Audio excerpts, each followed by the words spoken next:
I show 7 o'clock. I will call this meeting to order. I will start with roll call. Larry? Here. Bren? Here. Jane? Here. Mary? Here. Ashley? Jeannie? Here. And Dylan. Here. Natalie had her wisdom teeth out tonight, today, so she's unable to join us. Notice of meeting. Meeting was properly noticed. Do I have a motion to adopt the agenda? Motion? Second? All in favor of the adoption of the agenda, please say aye. Aye. Any opposed? Will you please stand with me and do the Pledge of Allegiance? I pledge allegiance to the flag of the United States of America and to the republic for which it stands, one nation, under God, indivisible, with liberty and justice for all. Thank you. Tonight, we start with our Spotlight on Learning with Horizon. Pete and Lindsay. Hi, everybody. So we're really excited. Tonight is a night that you're going to hear about something that we started. Colleen's going to tell a little bit more about it because it started organically with one person, and now you're going to see kind of the cool way it's growing and getting much bigger. It's about STEAM projects in the classroom, but it's also about learning and collaboration outside of the classroom. So I'm going to let some of the experts share a little bit more. I'm going to introduce Mrs. Colleen Rooney and Mrs. Sarah Smith, and they're going to get us started. And then you'll also get to meet some of our students. So thanks for the opportunity. Have a great night. Thanks, Mr. Gall. Just a reminder to everybody when you're speaking to make sure that you use the microphone, okay? Thank you. Could you hear me? No, I can hear you fine, but it's all live streamed, so the live stream doesn't pick up your comments if you don't use the microphone. Hello, Colleen. Good evening, everyone. I'm Colleen Rooney. I'm one of the educational learning coaches at elementary level, and we are here tonight to talk to you about a number of different activities that we've done with the students. And I'm going to start just by giving you a little introduction about Deja Jones and the Expeditions in Education program that kind of kicked off and started this all. So I've been fortunate enough to know Deja since 2022 when I first started with the educator camps called STEAM in the Park. And I've attended Bryce Canyon, I've attended Mammoth Cave, and also Voyageurs National Park. And as a part of those, I've been able to bring back a lot of ideas and projects, lesson plans, and such back to Horizon and Pewaukee School District. So we've also had the opportunity to participate in several days of learning, including a most recent one at Pullman National Historical Park in Chicago. With a lot of these experiences, I've been able to meet educators as well as park rangers from all across the United States as well as Canada. And I've been able to work on building strong relationships with them, professional networks, and some lifelong friends, actually.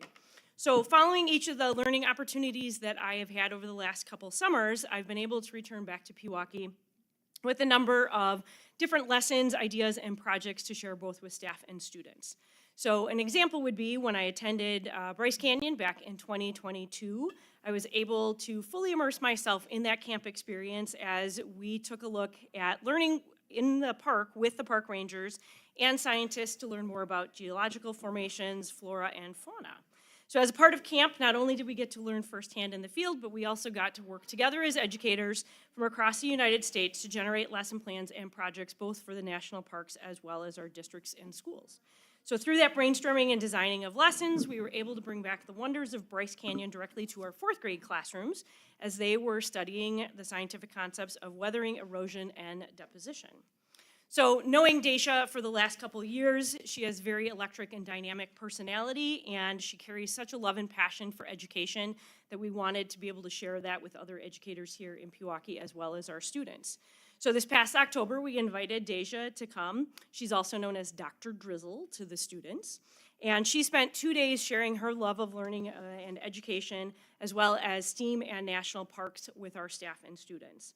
So from whole school assemblies to grade level engineering challenges, Deja brought smiles, fun, and learning to all of us.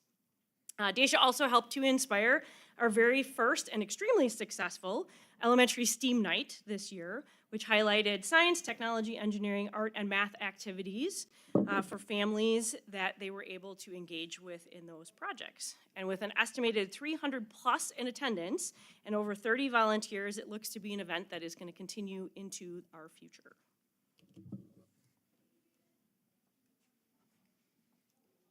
I had the unique opportunity to attend Pullman National Historic Park in Chicago with Colleen and with Daisha and educators from all over. We had an immersive day learning about the history of Pullman, the railway and its impact on a community and how a community was designed. Part of that immersive experience allowed Colleen and I to think about how we could bring this learning back to our students and give them really hands-on experiences that would engage them in both engineering, math, history, and being able to persevere through an experience, as well as being able to design and revise and work collaboratively with other kids. So as we went to Pullman and learned about it, we developed an engineering challenge for all fourth graders to participate in. And some of our fourth graders behind me will talk about what that was like for them. The other engineering experience that our kids all participated in this year was an invasive species design challenge, where they had to design a humane trap that could be used in Crater Lake to relocate newts and a species of crayfish. So they had to plan what this working trap would look like. They designed it again as they made changes to it, and then they had to use materials to actually build the trap. Then what happened after that was those designs went to rangers at the park to be considered and possibly used in future designs for the humane traps. But right now, what I want to do is have some of our fourth graders share with you what they enjoyed and learned from these experiences. Does this come off? I think so, or you could probably take the whole stand too. Ready? Do you want me to hold it? Hi, my name is Hudson, and I'm going to share about the trains project. One thing I liked that it was challenging in both making the train body and the invasive species traps. There were all different kinds of cardboard. You had to figure out how to make the train car, like how to make the body or the tables. If you had the food train or the beds for the sleeping train, I liked how it wasn't pre-made or 3D made. Attaching the tables on the inside was pretty hard because there weren't a lot of things that you could make tables out of, but it was still doable. We ended up using cups to make the table, but I put the tape on the wrong side. In the end, I liked the build, but the wheels were pretty unique. They were hanging off the car, and they would probably fall off if someone drove it, but they were unique in a way to make it like a train that has to stand with a lot of balance.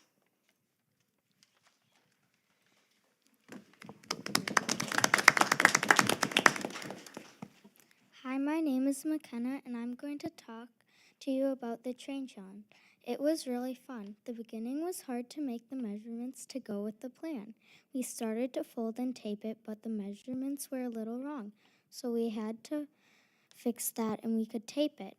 Then we had to put on the wheels. Also, that was hard because some of the wheels were too big and some were smaller. We finally made the wheels all the same size, and that worked better. But it took a while to fix the wheels. It was super fun because we got to make a model train car. It turned out really good, and we even decorated it to look like a Christmas train because it was around Christmas time.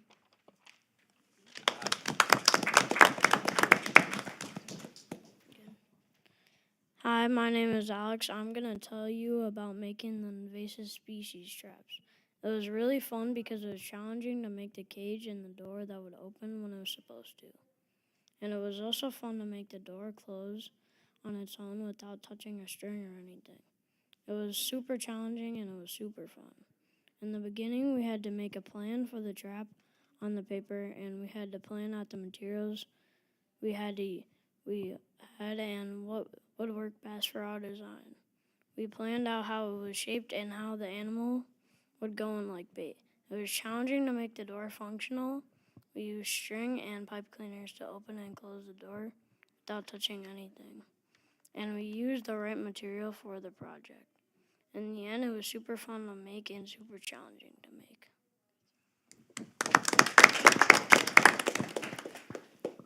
Hi, my name is Malia. The STEAM project I'm going to talk about is the train building challenge.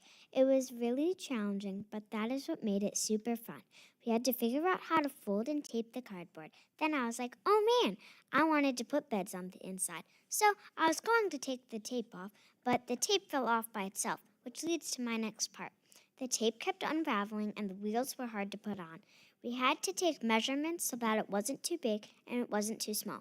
Plus, sometimes you get sick of school, but when you know that you have something fun happening, you want to go to school the next day. And there's a perk for the teachers, because when you go on a field trip or you have a STEAM project, you are still learning things. Also, sometimes you just need a break from school. In the end, I was super proud of it, and it was super fun.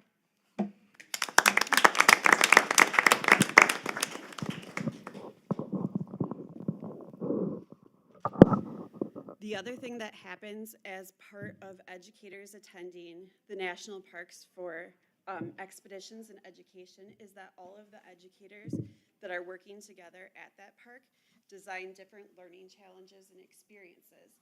And what has come from that is there is a website that's called Backpack the Park, and inside of it are all of the activities that teachers can print out. So regardless of if your teachers can attend a camp or students are near a national park, they can all experience different parts and learn from those places.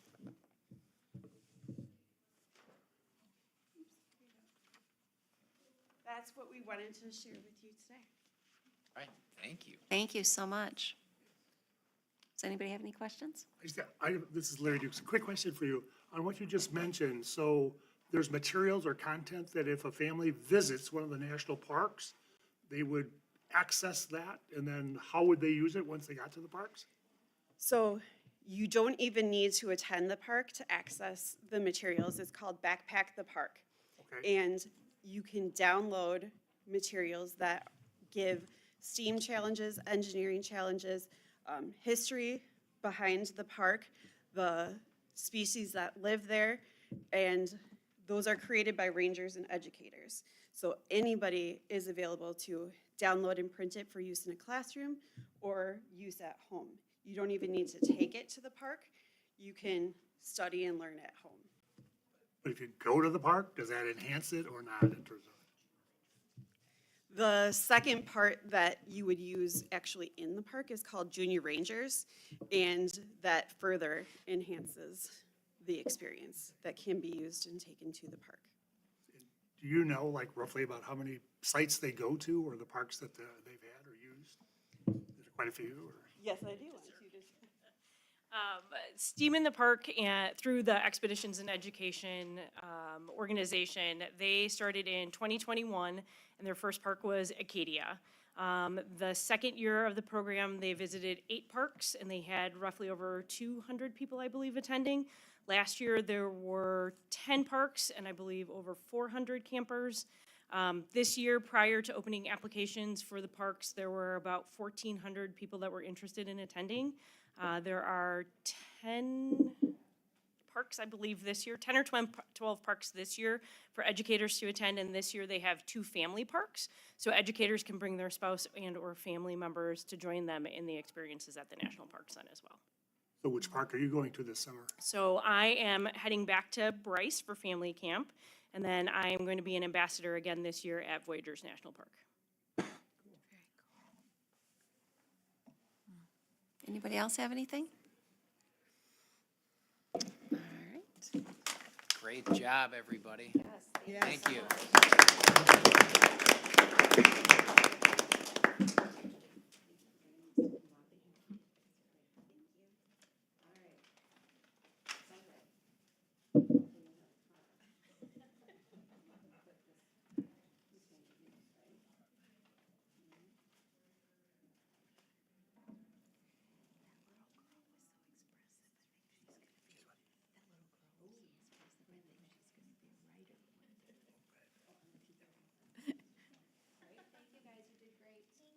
Thank you, guys. Thank Thanks for you. being here tonight.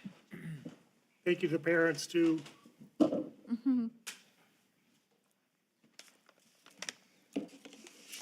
All right. Moving on to our student board representative report. All right, it's just me tonight, so bear with me here.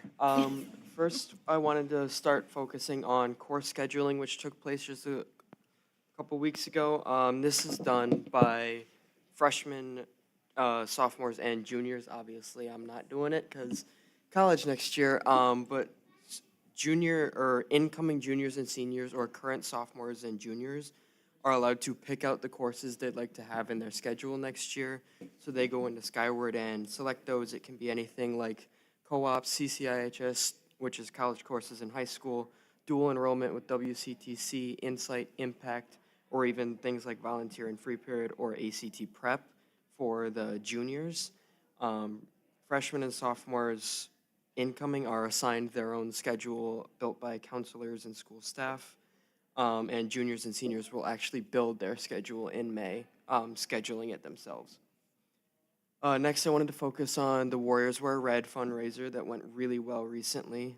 Took place on February 1st against New Berlin Eisenhower, I believe that is. It was created by Taylor Hoyman, who was in last year's graduating class, but it was led this year by Sophia Levis and Taylor's little sister, Cassie Hoyman. And they both collaborated with the Best Buddies organization. And all the proceeds that they generated are going to Special Olympics, Best Buddies, and other special needs programs. And they raised money through silent auction, some concessions at the basketball game, T-shirts that were sold, and raffle prizes totaling almost $3,500. And they also hosted a halftime basketball game at that Ike game with some of the buddies. Next, we had Winter Wellness Week, which was just a week kind of dedicated to our mental health and well-being. So we had dress-up days where we had a pajama day with class T-shirt. We had a whiteout day. We had a couple theme days. One was a costume day, and I think it was Mr. DeSalt had a really interesting costume. There were after-school events. The Hope Squad hosted a Stress Shredder event that was more with that mental health awareness theme. And then there was a pep assembly on Friday where we did a couple fun competitions, including Pie in the Face. Dance, choir, and drama all had performances there.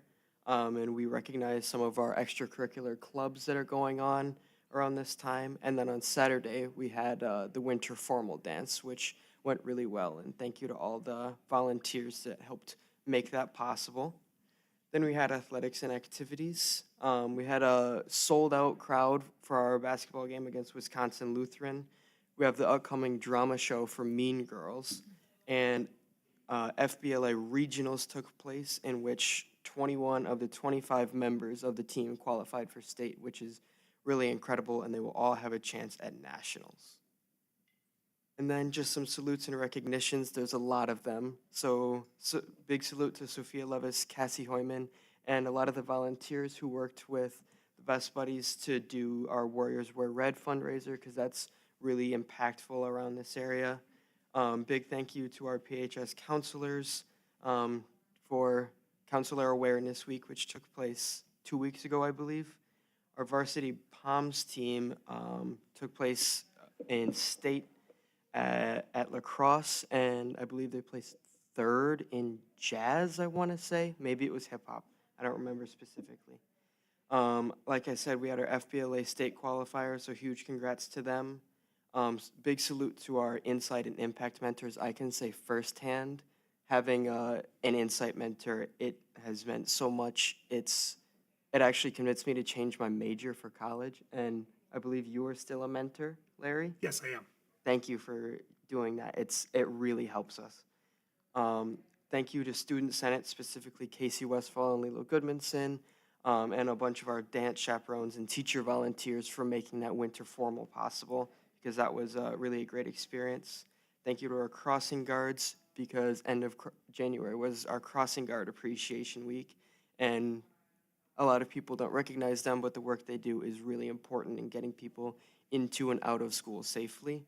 And shout out to Nick Janowski for breaking Pewaukee's all-time scoring record and nearing 2,000 points now, which would be really incredible. That's all we've got. Thank you, Dylan. You guys do a great job with the salutes and recognitions. I appreciate that. Thank you, thank you. Does anybody have any questions or anything for Dylan? What's with the new sweatshirt, Mr.? I recently got into Purdue and I received a couple scholarships that will make it pretty much free. I'll have to pay like $100 a year, which is, Oh, that's rough. yeah, exactly. That's pretty amazing. Congratulations, Dylan. All right. Moving on, salutes and recognitions. Do we have any board members? Do you have anyone you I'll want just to? echo the one on the Sophia Loves. That, I met her there, and she was obviously one of the people that was very involved in it, so I guess a double shout out to Sophia. Anyone else? And Nick, Nick Jankowski, it's not, he's a super kid, so. All right. Edmund? Go ahead. This week is School Bus Driver Appreciation Week. Although we had a rough start to the year, it's great to have the drivers we have, super dedicated to the district and the safety of our kids every day. And have been here and helping to recruit additional drivers. So thank you for all their efforts and for sticking around. And they are appreciated on School Bus Driver Appreciation Week. Kind of continuing with some of that, it was also School Counselor Appreciation Week last week. So we have 5, 6, 7 outstanding school counselors who do so much behind the scenes and in their work directly with students. So we'd like to acknowledge all of them. I know we had a Science Olympiad team that I think did pretty good as well. Like a couple weeks ago, they might have made it to state. But I know that they did pretty well at their competition. Of course, I'd be remiss not to if I didn't recognize the wrestling team for winning the Woodland Conference title for the 15th time out of the last 18 years. Nice. Congratulations on that. And shout out to Peyton Bruner for reaching 100 wins. Yeah, Peyton reached that on Saturday, so great job, Peyton. Oh, very cool. All right. Anybody else? All right. Moving on to comments from citizens. Chris? Come on down, Chris. It worked out great since I had a meeting downstairs with Friends of Fine Arts anyway. Just thought I'd pop in. Although I don't attend all your meetings in person, I promise I'm one of your greatest fans and watch you all on video, watch the stream, watch YouTube afterwards.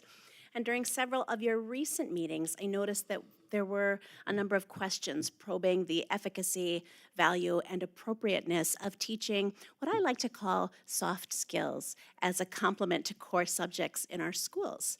I'm talking about skills that have really been taught as long as teachers have been teaching.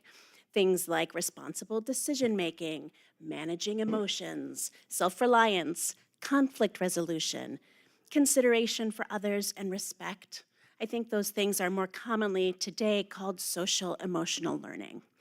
I know that from my own personal research, as in reading articles and checking out the data on Google, we've seen time and time again that these skills are actually markers for success, both academically and in life. Social emotional delays result in negative outcomes at school and can result in ongoing behavior problems and even psychiatric disorders, which is really scary to hear. Thankfully, our fantastic district recognizes and capitalizes on their ability to make a difference in this area, positioning our students for success. I'm just really grateful for that.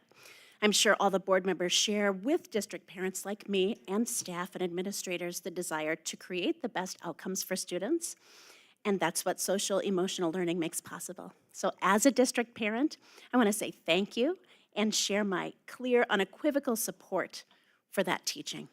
Thanks so much. Appreciate you. Thank you, Chris. Thank you.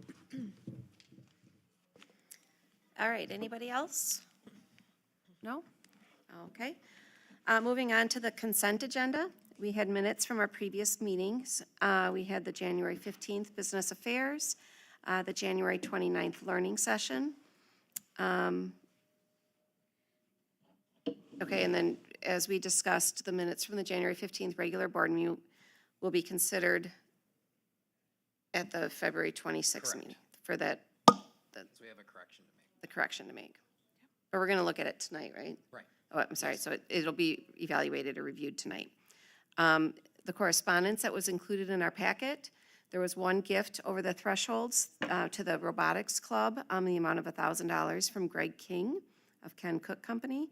And then we have the policies to be accepted tonight, 3900.03, use of electronic recording devices, 3900.04, media relations, 3100.10, income, gate receipts and admissions, 4000.05, personnel, student interns and student teachers, 5200.08, Wisconsin Technical Excellence Scholarship, and 7100.05, Board of Education meetings. Do I have a motion to accept the consent agenda? Motion? Do I have a second? Second. Is there any discussion or any questions regarding the consent agenda? All right, all in favor of approving the consent agenda as presented, please say aye. Aye. Any opposed? Abstain. Okay. Business Affairs Committee. Jane? Yes, so we met tonight and we had to reschedule our presentation from the nursing services. They were going to present, they were going to have a report tonight, but they are going to present in our March meeting. They have some, quite a bit of data to present, so we moved that to March. Otherwise, we're tracking normal. Revenues are at 30.2% and expenses are at 49.3%. So I'll take any questions. All right, do I have a motion to accept the Business Affairs report? So moved. Do I have a second? Second? All in favor, or is there any discussion or questions? All in favor of approving the Business Affairs report as presented, please say aye. Aye. Any opposed? Abstain. Okay. Point of order, Mike, are you doing the district administration report, or am I out of sequence? The DA report is just part of executive content. We don't present on that. That's I have a just- question on that. Sure, what's Is your that question? all right? Thank you.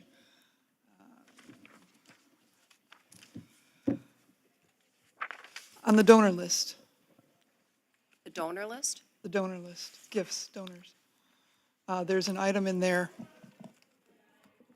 from Waukesha Transition Advisory Council, something like that, $300.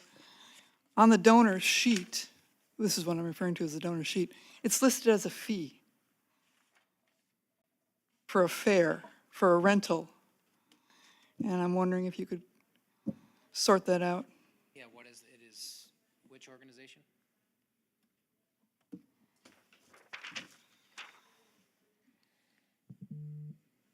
It's a subset of the ADRC. Let's see here.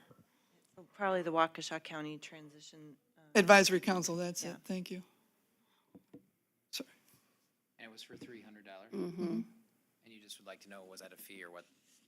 No, I'm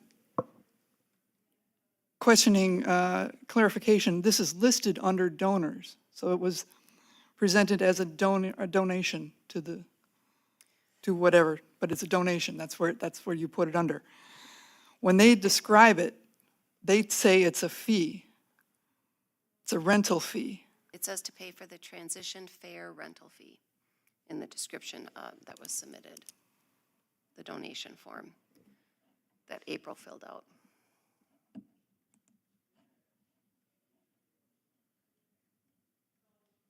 So I guess we need to clarify if it's a donation or if it was a fee collected. Yeah, I'll have to get back to you. Thank you. Yep, be happy to get that for you, Mary. Okay, moving on to new business. John, the second Friday in January count? In your packet, you have a summary of the second Friday in January count. In schools in Wisconsin, we take counts 2 official days during the year, the third Friday in September and the second Friday in January. The count in September is more significant. That determines your revenue limit for the year based on the full-time equivalency of resident students you have in the district. The January count is used to average with the September account to be used for calculating your equalization aid for the subsequent school year. To that number, we add the summer school participation, a percentage of it also. This year, the second Friday in January, our head count in the building went up by 15 students over the third Friday in September, which is a good sign. Resident population was increasing. Of those 15 students, 14 of those were resident students who have enrolled in the district since that third Friday in September.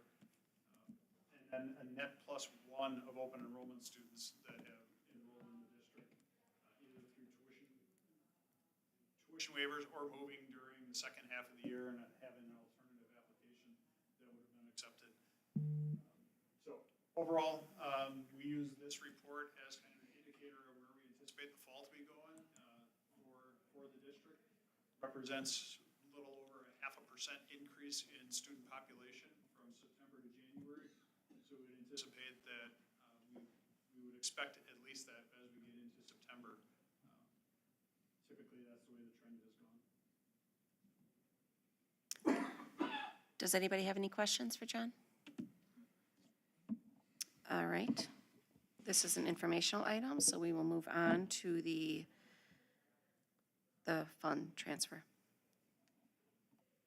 So tonight, the board is also asked to act, this is an action item to look at defeasance of existing debt that we have in the district. Part of the strategy that we've had around our debt service for several years now is to analyze when we have opportunities to pay additional principal or interest payments to advantage the district or generate savings that we can have on the long-term debt that's outstanding.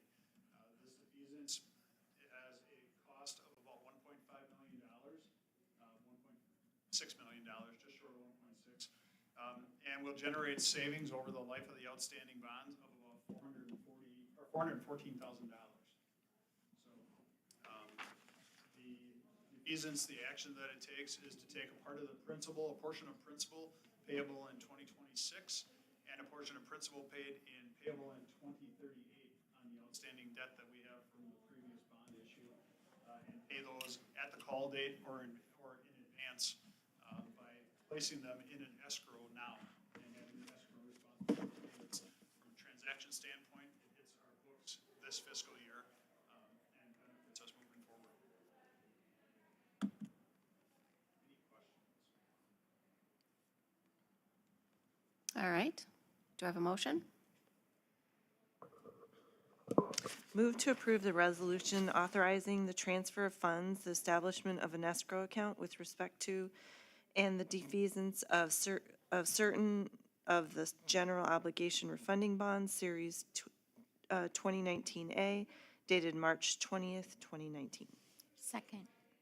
All right, we have a motion and a second. Are there any questions or discussion? How much, sorry, John, how much money are you putting into that? Escrow? $1,599,212. What does that do to your budget? Excuse me? Sorry, John, what does that do to the budget? It's funds that are from the defeasance levy that we've already had. So it's funds that we have on hand already in Fund 39, restricted to debt service. Thank you. All right, we have a motion and a second. All in favor to the motion as presented, please say aye. Aye. Any opposed? Abstain. All right, motion passes. Moving on to the early college credit application. Yeah, and I'll fill in for Danielle tonight since she's home ill. This is just a couple of courses of students that will be taking these college credit courses in the summer through the early college credit program that we participate in. Be happy to take any questions that you have, and I'll answer them to the best of my ability, but this is really a requirement of us is to approve these courses. Does anybody have any questions? I don't recall a lot of these ever occurring. Is this Not in the something- summer. Not I think this okay. is actually the first time we've had them in the summer. That's what I thought, okay. And then, John, just to confirm, I mean, there's an estimated cost, but we typically have a max that we pay, correct? Yeah, the max was set at the UW-Madison rate. It's been adjusted, but I'm not sure what the exact max dollar amount is right now. Anyone else? All right, do we have a motion?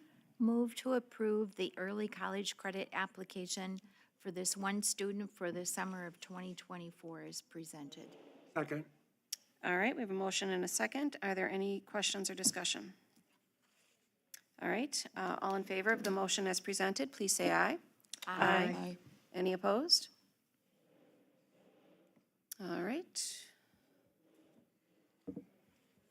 Moving on to personnel issues. So we have the revision. Yeah, so this is a little bit unorthodox, but this is something we've been working on. The board had approved a resignation of an employee on the January 15th meeting. There was some miscommunication between some of our team and that employee who's has really been communicating with me, and I included my last communication with her in your packet, that what she feels she agreed to was the revision of her limited term contract, which would have normally ended at the end of the year, to have that contract end as of January 19th, and prefers that as opposed to a characterization that she resigned, and wanted it to be very clear that she fulfilled her contract, but that it was a revision of a contract. So, agreed to bring this back forward and have the board really consider just taking action to approve a revision to her limited term contract, having culminated on January 19th, and we would include a note next to the minutes from January 15th indicating that it was not necessary to take action on a resignation because the contract was completed. So, to kind of give you a comparison, the board does not take action on the ending of contracts, and that's what she had agreed to. And so we agreed to bring this forward to you to just kind of clean up the record from her perspective in terms of how her employment ended here. Does anybody have any questions? So to be clear, so she completed, she worked till the 19th Correct. then, okay. And she satisfied all requirements of her contract as it was agreed upon and revised. Okay. How did the revision come about? Through a mutual agreement between the administration and the employee, that to revise simply the term of the contract. The employee wasn't satisfied with the position, and the administration was in agreement that it was probably best to just kind of end the contract at that time. So it's really the semantics of whether it's called a resignation or a revision of a contract. And she just feels strongly that she agreed to revise the end term of her contract. Are there provisions for that in the contract? Well, really, there's just a really simple employment agreement for a limited term employee, and that the term can be for any term. The term for this one simply states that it's for the school year, but in this case, it was revised simply to change the date. So there's no prohibition of revising the contract or anything like that. That would be in that employment agreement. I gather it's being revised at the end, well into it. It seems odd, Mike. It's a little bit different, yeah. I have spoken with our attorney just to kind of be clear that this is all fine to do, and he said, yes, this is perfectly fine to bring it to you for a contract revision of a limited term contract. So it is, the difference between what is stated as a resignation and just the culmination of a contract, but we have to revise the contract for that to be the case. What is the reason to do that? Because this is what the employee believes she was agreeing to. So When? we're just trying to Honor. try to honor what she felt she was told. When did she think she was agreeing to that? On the January 15th, you had her email where she agreed to end her employment as of January 19th. So that was, probably about a week before that she had sent that message. And in her conversations with the administrators that she was working with, she believed that her take was that it was about agreeing to just end her contract early. She's very focused on the term resignation and doesn't like that term. So this was something that we compromised and agreed to bring to Yeah, you. how does that The impact for us is no different. It's simply about changing an action and modifying a note to the minutes from January 15th. Right, but we've had teachers come through here, and they're paying money to get out of their contract, and we're not letting them early resign, or, Well, in your January 15th motion, you agreed to waive liquidated damages if it were a resignation, and that's something that we come, when there's a resignation, we come to you at times, if the employee leaves, without proper notice, we have the right to enforce liquidated damages. At times, that agreement we think is mutually beneficial, and so we recommend waiving those damages, which we did in this case. So the damages was already a non-factor. It is about this individual wanting the record to reflect that she completed her contract. right, but if a teacher comes in and says, I would like to have my contract ended early, We would have to agree to that. It would be mutual agreement. And in this case, we agreed to it. thank you. Yep. Do you want the motion? Yes, please. So I move to approve the amended limited term contract to end on January 19th, 2024 for Melissa Brocate. And then minutes will be changed to accept. Reflect. The minutes will still reflect the action that you took, but there will just be a clarifying note because as I've explained to Melissa, the minutes have to reflect the action What that we was did. taken, but there will be that clarifying note. All right, I have a motion. Do I have a second? Second. Is right. that the reason we're holding off on the approval of the minutes? Correct. Right. Because we wanted to bring this to you so that we could, in essence, finalize the minutes with this missing piece. But this isn't part of the minutes, Our decision in January was part of the minutes, right? and that's what we're going to leave it. We're going to add a But note. this has nothing to do with the January minutes. But we're going to add a note to those January minutes that says, please see these minutes to clarify Got what it, happened here. thank you. Thanks, Mary. All right, I have a motion and a second. All in favor, please say aye. Aye. Any opposed? All right, thank you. All right, there are no resignations. We do have 3 retirements of 3 of our outstanding teachers who provided long years of service. Lisa O'Hearn, 5th grade teacher, is retiring after 32 years of service to the district. Amy Barudian, music teacher with 32 years of service to the district as well. And Steve Groff, teacher at Asa Clark Middle School, is retiring after 24 years serving in the Pewaukee School District. We've received their letters. I believe they're all in your packet. We recommend your acceptance of these 3 retirements with our gratitude for their service.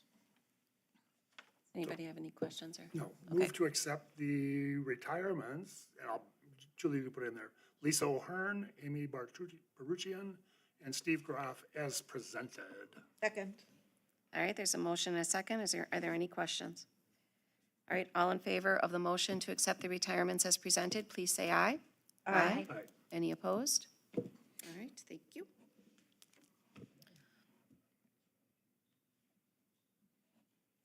And we have no appointments, no leave of absences. No employments, no leaves. Okay, moving on to upcoming activities. Okay.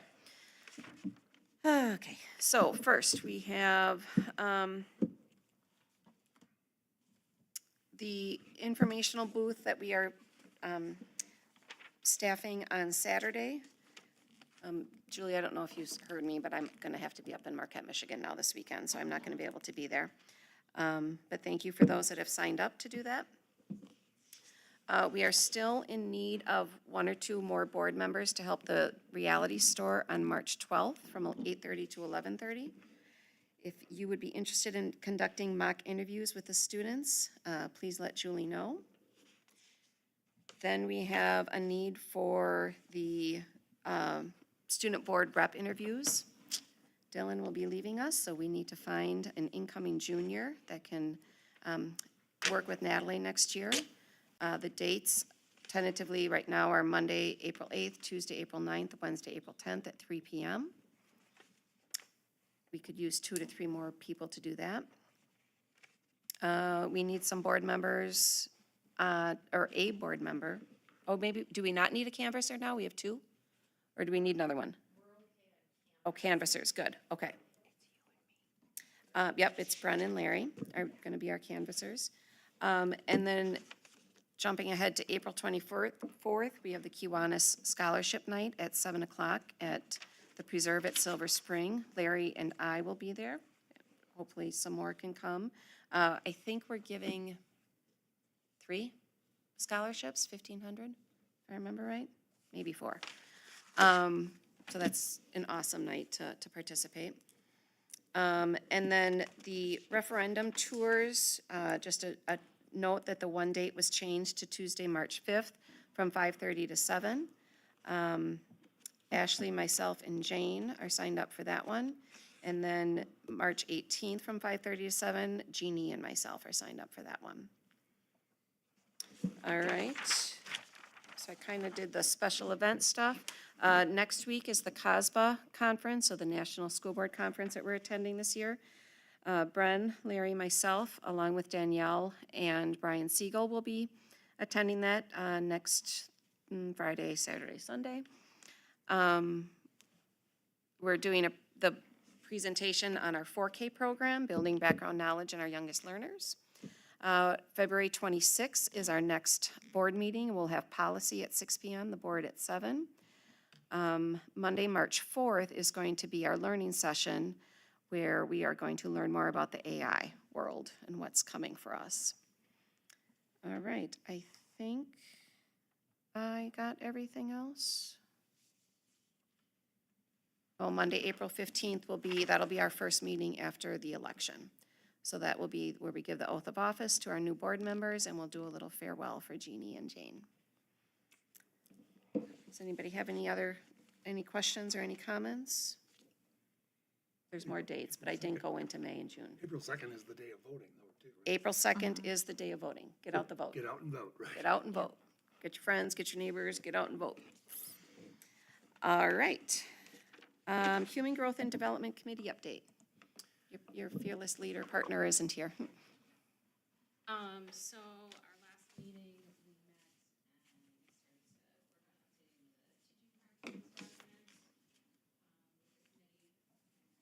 document. Continuing to update that document, so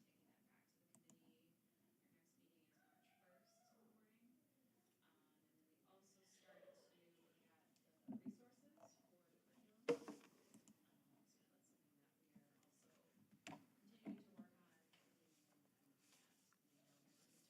in the morning. And then we also started to look at the resources for the curriculum. Thank you, Ashley, for participating in that. Where are the resources coming from?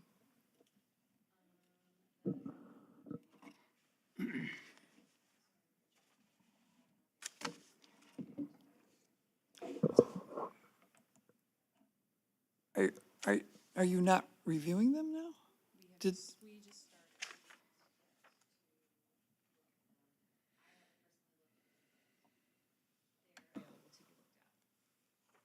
where? Okay. I know there are members of the committee that have already been in and reviewed those. Yeah.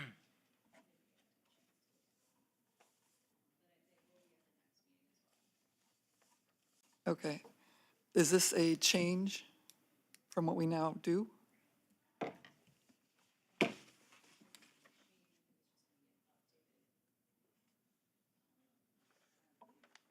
Yeah, so I mean, this process is really kind of, it's tied to the curriculum process.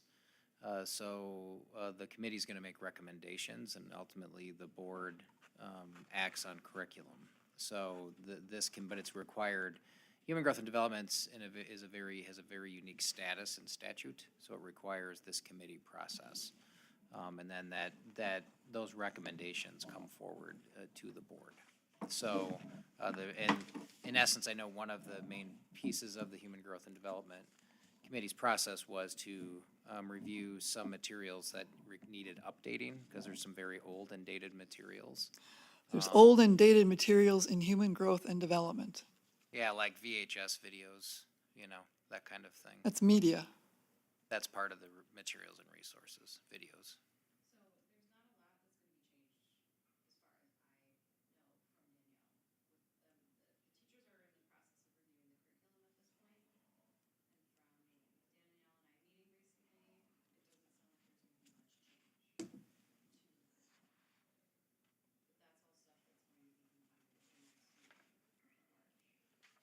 Got it, thank you. Yeah, and I'm sure, Mayor, if you'd like to know, like, have some of those questions answered directly in terms of titles and all that good stuff, Danielle could easily provide that for you. All right, does anybody have any other questions for Ashley? All right, moving on to the WASB Convention and Delegate Report. Larry, do you want to? Sure. I talked to Mike earlier, and he said I did not have to read through all of the 11 of the resolutions that were passed, so thank you for that. But just to be really serious about it, the WASB puts together a booklet, and it has been in existence for a number of years. It's the official WASB positions on policy level decisions for the organization and the state. And it's done on an annual basis, so there's an opportunity for all school districts in the state to contribute anything that they want in terms of many, many categories of policies that are out there. The delegate assembly is the official voting that occurs, and it's all 421 school districts have a one vote, and the CISA districts also participate in that activity as well. So when they started out, they had a number of resolutions that were submitted. They go through a couple different committees, and there were 11 that were brought forward prior to the meeting in February. All of those were passed with maybe a couple of minor tweaks or amendments, if you will, but for the most part, most of the amendments don't get passed with it, but there was one that went through, like special education general policy, happened to pass like 290 versus on 11 no. So, I mean, it's pretty large percentages for the most part. And there was one that I saw that came through today, what was passed also just on a plain, simple voice vote. It was the Office of School Safety, and it was a position that the WASB supports funding and staff to maintain that. And apparently now there's a couple of legislators have stepped forward with a proposal to fund and continue to fund the Office of School Safety. It was not included in the original budget that was presented. So I think that's a good thing to have that available, and there's I don't know, 13, 14 positions that are involved with it to provide funding for the Office of School Safety, part of the Department of Justice. So that's just an example of one of the things that the WASB was supportive of with its resolutions. I mean, I would be glad to go through any of the details that are there, but again, it's material that Julie pointed to the website that has the information that is out there on the resolutions that were brought forward. There was one related to the reading, Act 20, I think that was out there specifically brought forward, where the information is not being presented in any kind of Spanish language at all. So that was a concern of a couple of districts across the state, but that was voted down and not approved or brought forward as an approved WASB resolution. So that will have to work its way back through again next year in terms of going forward with it. So, but if they choose to, so. That's all from that group, so it was, went relatively smoothly this year, I would say. Weren't there till the wee hours. All right, and then if any of us would like to share things that you learned at the conference, do you have anything you want to share, Larry? Oh, sure. A couple of just the sessions, obviously sitting in on the Danielle and the people from New Berlin with the artificial intelligence, I thought was extremely well done. It was a sellout crowd in terms of in the room that day. So it was very, very well attended. And I think just again, positions Pewaukee as being a leader in the context of how we put the parameters, some of the ethics around the artificial intelligence, both for student and for faculty, which I thought was very important. And then I gave some demonstrations on that, so I'm looking forward to our March 4th presentation on that topic as well. The general sessions, there were a couple of them that I thought were really, really good. Definitely the last speaker talking about the reading, who happened to be, by the way, the wife of Coach Shaka Smart from Marquette University, coincidentally kind of thing with that. And Sean Covey also, and he was a good speaker in terms of the discipline of things that are out there in terms of effectiveness related to that.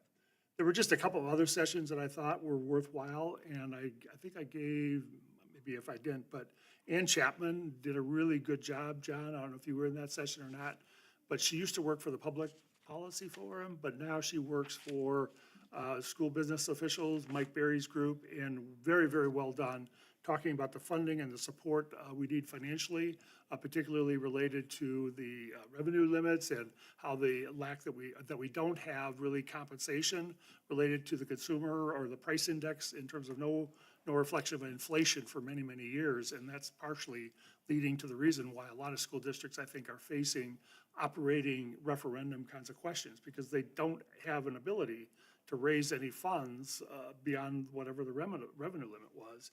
And that's, I think, again, even though they did raise it in the state budget, but for some districts, it's still not enough to cover their operating expenses. So that was one that stood out. I think I talked about that one. And obviously the one that we did on Friday morning, I thought was really well done too. So, but that's it. All right, I attended one that was Mark Hansen over at Elmbrook, and it was celebrating educator impact, and it was just about how he and his team have developed a culture of recognition in their district. And I think that Pewaukee does a good job of acknowledging. You guys have the mission keeper, we have our salutes and recognitions. But I just thought that I wanted to sit down and talk to Mike, maybe the senior team in total, I don't know, we can talk about that, but maybe just freshening up some of and try some new things. I think, we're getting people that have been here for quite a while, and maybe it would be nice just to do something different. So that was just something I thought we could look at. And then I went to one that was the WASB Superintendent Evaluation Framework. So it is a product that they sell. It's pretty reasonably priced, and I don't know that we definitely need it. I think that we have a system that works, but it might be something we might want to consider looking at as far as changing our review process. The one thing that was interesting is they walked through the steps, and one of the steps that I have not done in the last year and a half is sharing the written draft to the rest of the board before I give it to Mike, which would need to be done in a closed session. Not that it can't be, but I guess it just was really something that didn't dawn on me. We had our closed session. I summarized, Brenda and I would meet and summarize our comments, and I'd give it to Mike. But we can definitely discuss that if we want to change that process and make it more close the loop kind of thing, and have the board evaluate what's written up and make sure that everybody is in agreement that it is what, is wanted. So I thought that was interesting too.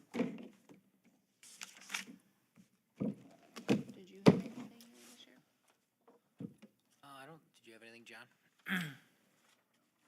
Yeah, it was a good conference. I thought, I always like Covey, any of the Coveys and their topics. I thought he did a really nice job.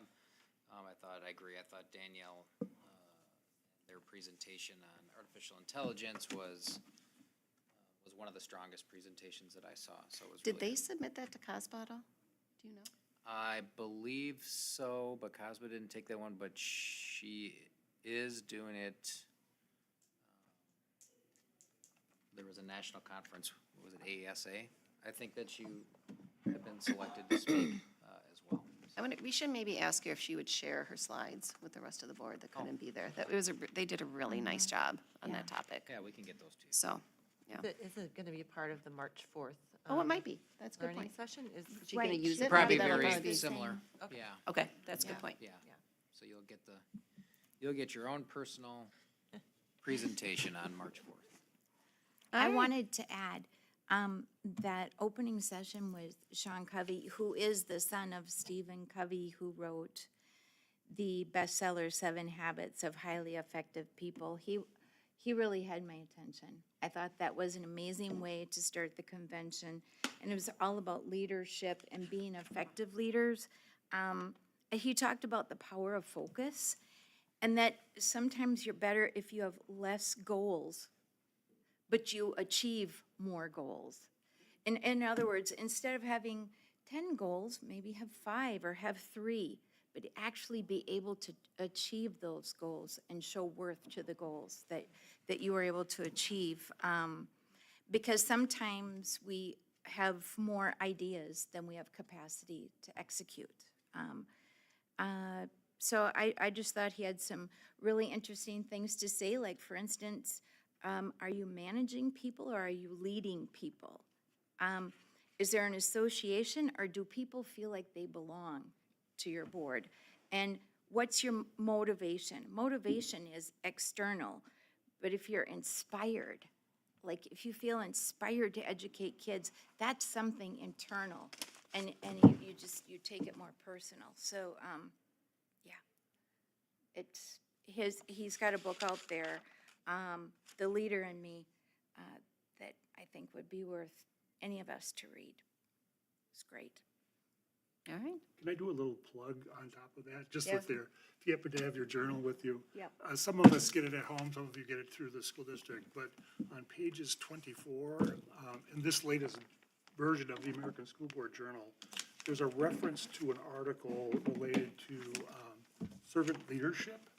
So just a plug, shameless plug for it. If you guys get a chance, take a look at it and at least maybe read it and see what's there. I think it fits and complements what you were just saying, Brandon, in terms of what's there.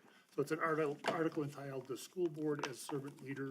The school board not only leads, but it also serves and is responsible to others at multiple levels. So might be a worthwhile read for us to put a little discussion item out there, so.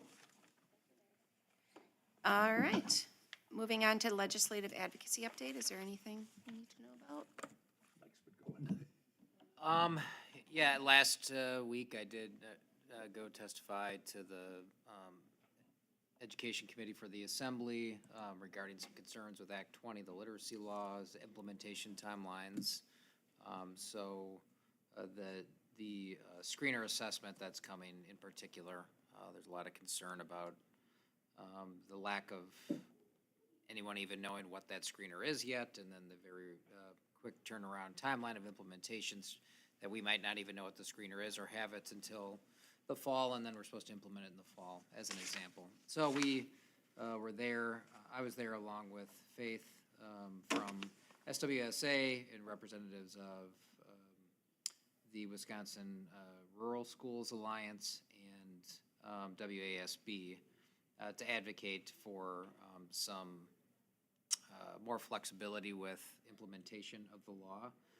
So there is ongoing discussion about that. And I think there's probably a good chance that there's going to be some change, maybe to at least that first of the 3 screener assessments that are required by the law to be implemented. So, as our message there was, if we're going to implement the law, we'd like to do it well, and we need time to adequately prepare to do that. There are a number of concerns with the implementation of this law. That was the one that was emphasized in this particular hearing. There's a number of other things that could have impact on us. There is a bill regarding 4K that is proposed that would require districts to, in essence, help fund and support local daycare providers that want to offer 4K. And so there's a lot to talk about with that. It's something that we're monitoring. There's some others that could affect reimbursement of open enrollment students that could help us from a budget standpoint. I think that proposal is to change that to $10,000 per student, which would be helpful to us, especially with our current budget challenges. So those are a couple of the laws that are out there that we're paying attention to right now. John, did you have anything else? Yeah, one other big piece of legislation that's being discussed is the funding mechanism for voucher schools and the impact that would have on both the revenue limit, the aid formula, our major sources of revenue in the district, and how those payments are made and how they impact the K-12, the public school district. That's still under consideration. Just to add to it, I don't know, Mike, if you saw this or not, but I thought it was, because obviously the SWSA, Southeastern Wisconsin School Alliance, works in conjunction with WASB, the Rural School Alliance, and that group, as well as the school administrators group that's out there advocating for things in terms of public schools. But I think it was created enough, what do you want to call it, concern, such that the superintendent of public instruction, Underly, right, actually wrote a letter to the 2 chair people of the education committees, and I think there's a pressure that will be there. Now, they're not going to back off from the reading requirements, but they're going to help with some of the screeners and saying, okay, well, maybe we can make it optional. But I think that's a good sign that, I mean, the DPI is paying attention, and so are the legislative folks that are at least looking at it.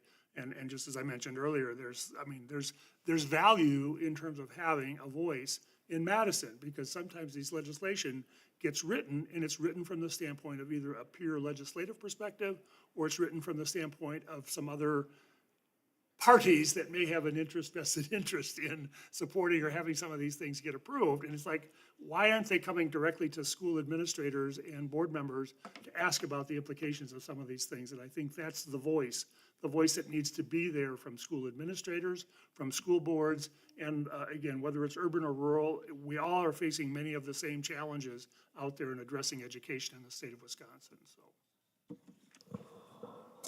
Mike, if I could take you back to the reading. I thought it was your position that you thought that should be a local affair, and that was going to be the thrust of your appearance there, that we don't want you people up there telling us what we are perfectly capable of doing here. There's no benefit to that 300 miles away kind of thing. But that's not what you did, that's not what you reported now. Yeah, and you're right, Mary, but unfortunately that ship has sailed because they, so starting last spring, we were engaged in advocacy around what became Act 20, that what we, our implementation, our curriculum, our instruction, that should be local control decision, right? That's why you're all elected. If something were to be imposed, then we were also advocating that it would be based on performance, right? That if your district was not meeting performance standards, then maybe something would be imposed, because there certainly are challenges with reading in Wisconsin, as there is everywhere in the country. However, the way that the law was drafted, that's not the law that was passed to really give that local control. So there is a level of control with some choice of things, but certainly we're going to be required to be changing resources. You'll be hearing later in the spring about a new resource around literacy that we'll be needing to purchase to make sure we're in compliance with the law. So those things have been imposed, and that's been signed by the governor, so that is now law. But you're absolutely correct. Our position prior to this was that this should have been a local control decision, but that's no longer the case. Now it's about the dynamics with implementing the law that we're working on. Thank you. Just a quick comment over that. Are the materials still in the district office, the stacks of things that? Some of the materials are. I know a ton of time's been spent evaluating those materials. I don't know if they still have all of those, or if some have been returned, Okay. so. Because I mean, Robin Wilson was going through them, fine tooth comb, if you will, looking at them and comparing the different tools that were out there. So she had like 2 tables worth of stacks of materials that was there to go through Yeah, and see. Robin, the Sarah Smith, compatibility. who is here tonight, who has a lot of expertise, and Kara Rodolfi, who's our literacy coach at Pewaukee Lake. The 3 of them have spent a ton of time, as well as then having teachers go through and kind of compare different resources. At the same time, we're waiting for the state to provide an approved list. So you can select resources that comply with the law, and then there's going to be, it seems to be very few resources that will be on the state's approved list, which would make you eligible for up to 50% cost reimbursement. There will no way be anywhere near enough money to be reimbursing all districts for 50% of that resource. They included $50 million with this law. It's not going to be enough money to do the kinds of things that they want to do. And there are concerns we've expressed that vendors who will profit from this are at the table creating the rubrics as to what gets approved, and one of those vendors is one of the few resources that's currently been approved. So, and we have to pick what we think is best for students in learning, not necessarily what just happens to be on a list for some reimbursement. But all that will be coming to you later in the spring with a recommendation. All right. Anybody have any other questions, comments? No? Comments from citizens? Nope. All right, do I have a motion to adjourn? So moved. Second. All in favor of adjournment, please say aye. Aye. Any opposed? All right, thank you, everyone.